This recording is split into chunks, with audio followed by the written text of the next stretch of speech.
ছোট বাচ্চাদের নিয়ে জার্নি করলে কিছু খাবার দাবার কিন্তু সাথে করে নিয়ে যেতে হবে, কারণ না হলে ওরা বাইরের খাবার খেতে চাইবে। তো আজই তুমি চলে যাচ্ছে আমাদের বাসা থেকে, তো ওর জন্য আমি কিছু খাবার, এটা হচ্ছে সে লাড্ডু, বিভিন্ন বাদামের লাড্ডু, এর সাথে আমি আরও কিছু নাটস তৈরি, কারণ ও তো বাইরের খাবার খায় না, যার জন্য ওই খাবারগুলো খায়, তাই দিয়ে দিই ওকে। এটা বাদাম দিলাম,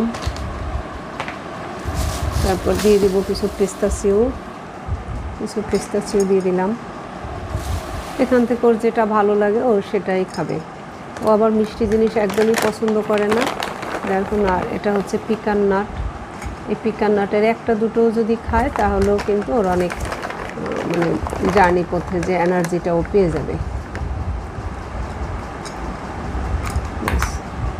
এইভাবে একটা বাটি যদি রাখেন বাচ্চাদের, যখনই খারাপ লাগবে তখন এখান থেকে কিছু একটা মুখে দিলে ভালো লাগবে। আর পিকান্নার বাদামটা কিন্তু খুবই ভালো, প্রচুর পরিমাণে হচ্ছে কি বলবো, পুষ্টি উপাদান আছে আর কি, এনার্জির পরিমাণ অনেক বেশি এটাতে, যার জন্য আমি এটা ওকে দিয়ে দিলাম। ব্যাস।